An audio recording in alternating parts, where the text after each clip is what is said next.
Sahabat Scan, pemilu DKI Jakarta nampaknya tidak akan terlepas dari kejutan-kejutan yang mengagetkan warga Jakarta. Dan ini terlihat dari perkembangan suara pasangan Pramono Rano di dalam Pilgub DKI Jakarta.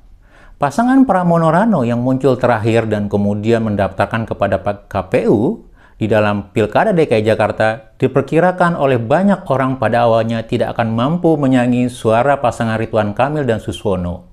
Terlebih lagi, pasangan Ridwan Kamil dan Suswono diusung oleh koalisi besar, Kim Plus, yang berisi hampir semua partai politik dalam DPRD DKI Jakarta, kemungkinan besar akan dapat memenangkan Pilkada DKI Jakarta dalam satu putaran dengan selisih suara yang besar. Karena apa? Karena kalau dilihat, koalisi Kim Plus itu mengantongi lebih dari 86% suara berdasarkan kekuatan elektoral di dalam DPRD. Ternyata situasi ini mulai mengkhawatirkan koalisi Kim Plus, di mana dari hasil survei berbagai lembaga pada bulan Oktober pasca pendaftaran pasangan kandidat Pilkada DKI Jakarta, ternyata pasangan Pramono Rano menunjukkan tren penaikan suaranya, di mana pada awal bulan September suara pasangan Pramono Rano itu berada pada kisaran 28%, sementara pasangan RK Suswono masih di atas 52%, ya kurang lebih 52%. Tetapi dalam 2 minggu kemudian, suara pasangan Pramono Rano kemudian naik dan menyusul RK mendekati suara pasangan RK Suswono menjadi 36% dan pasangan RK Suswono tinggal hanya 48% saja. Dan banyak menurut perkiraan para ahli dan juga pengamat, bahwa pasangan Pramono Rano akan terus mengalami penaikan suaranya di dalam Pilkada DKI Jakarta, dan diperkirakan pada bulan Oktober ini selisih suara pasangan Pramono Rano dan RK Suswono itu semakin mengecil. Dan kalau dilihat seperti ini, akankah suara pasangan Pramono Rano akan terus naik dan menyusul suara pasangan Ridwan Kamil dan Suswono dalam Pilgub DKI Jakarta? Kalau itu terjadi, maka bisa jadi bahwa harapan terutama Kim Plus untuk melaksanakan Pilkada DKI Jakarta dalam satu putaran dan menang besar itu nampaknya tidak akan terjadi. Bisa jadi Pilgub DKI Jakarta setidaknya akan berlangsung dalam 2 putaran, di mana pada putaran pertama akan terjadi persaingan sengit antara suara pasangan Ridwan Kamil Suswono dengan pasangan Pramono Rano. Dan kalau kita lihat ini, kalaupun nanti terjadi skenario 2 putaran di dalam Pilgub DKI Jakarta, akankah pasangan Pramono Rano akan keluar sebagai pemenangnya?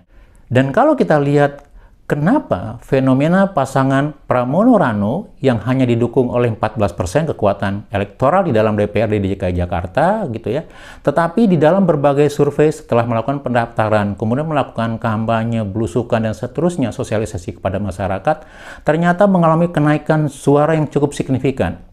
Dan diperkirakan atau ditakutkan oleh koalisi Kim Plus, suara pasangan Pramono Rano atau elektabilitas pasangan Pramono Rano itu akan semakin tinggi dan menyusul suara pasangan Ridwan Kamil dan Suswono.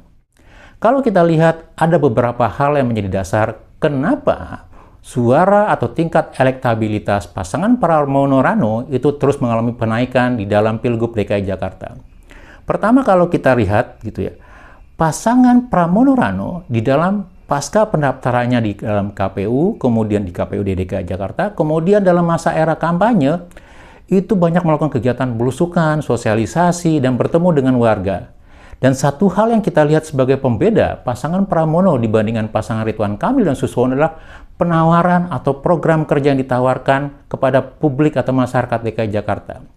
Pasangan Pramono Rano berhasil menawarkan program yang lebih realistis, yang bisa lebih diterima oleh publik DKI Jakarta, dan itu nampaknya sesuai dengan kebutuhan yang ada di lapangan atau situasi masyarakat DKI Jakarta. Pasangan Pramono Rano tidak berangkat dengan program-program yang begitu ambisius atau yang bombastis, misalnya merencanakan pembangunan prasasti atau monumen atau sesuatu yang sangat besar, begitu ya, tetapi melupakan hal-hal yang mendasar. Tawaran program kerja atau agenda politik pasangan Pramono Rano nanti kalau terpilih di dalam Pilgub DKI Jakarta lebih banyak kepada persoalan-persoalan yang ada di sekitar masyarakat kita, seperti pendidikan, kesehatan, kartu Jakarta Pintar, atau menambah insentif untuk kader di dalam PKK, RT, RW, Jumantik, dan seterusnya, termasuk juga membangun kegiatan atau memperluas kekuatan ekonomi Jakarta atau juga menyusun program-program yang akan mendukung penyediaan lapangan kerja pada masyarakat DKI Jakarta. Jadi, salah satu hal yang membuat pasangan Pramono Rano itu mengalami kenaikan signifikan di dalam tingkat elektabilitasnya adalah program-program atau tawaran yang mereka berikan jauh lebih realistis atau jauh lebih mudah diterima sesuai dengan kondisi masyarakat Jakarta dibandingkan dua pasang kandidat di dalam Pilgub DKI Jakarta yang lainnya. Kemudian lebih lanjut, kalau kita lihat dari sisi latar belakang, pasangan Pramono Rano secara emosional, kultural, atau kedekatan itu lebih memiliki kedekatan dengan warga DKI Jakarta. Pasangan Pramono Rano kombinasi antara teknokrat dan budayawan, kalau kita bicara bahwa Bang Dul lebih mendekatkan diri sebagai budayawan masyarakat Jakarta atau Betawi gitu ya.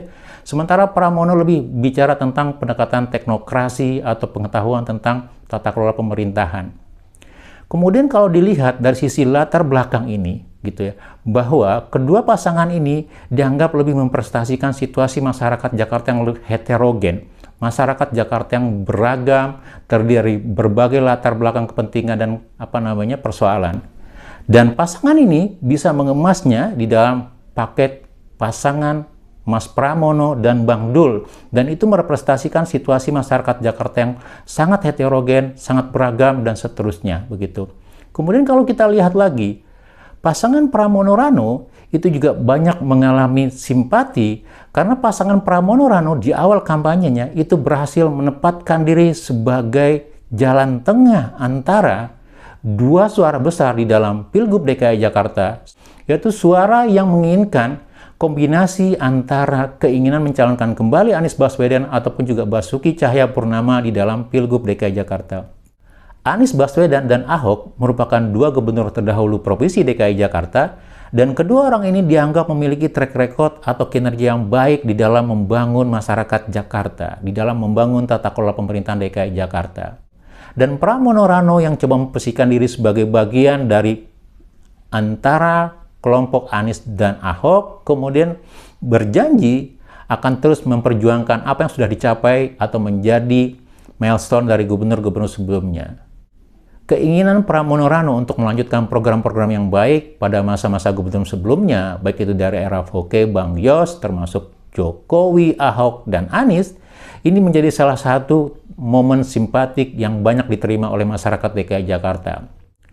Garansi atau jaminan melanjutkan apa yang baik, kemudian meneruskan apa yang sudah menjadi catatan-catatan baik dalam kinerja gubernur sebelumnya, kemudian memperbaiki yang kurang, itu salah satu hal juga yang menjadi pembeda antara pasangan Pramono Rano dengan pasangan yang lain di dalam Pilgub DKI Jakarta. Kemudian kalau kita lebih lanjut, bahwa pasangan Pramono Rano memiliki pendekatan atau gaya komunikasi yang lebih mudah diterima, yang lebih komunikatif, tidak gimmick, tidak bombastis, begitu ya. Kita lihat bagaimana Rano atau Bang Dul di dalam kampanye-kampanyenya lebih bicara apa adanya, sesuai dengan kultur atau dialek yang ada di dalam masyarakat DKI Jakarta.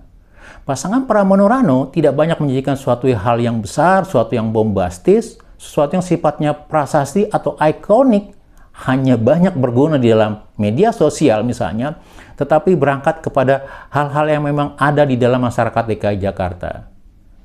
Pendekatan komunikasi yang baik oleh Pramono Rano, kemudian gaya kultural yang dibangun oleh Rano Karno atau Dul, itu menjadi salah satu resep penetrasi yang baik di dalam Pilkada DKI Jakarta.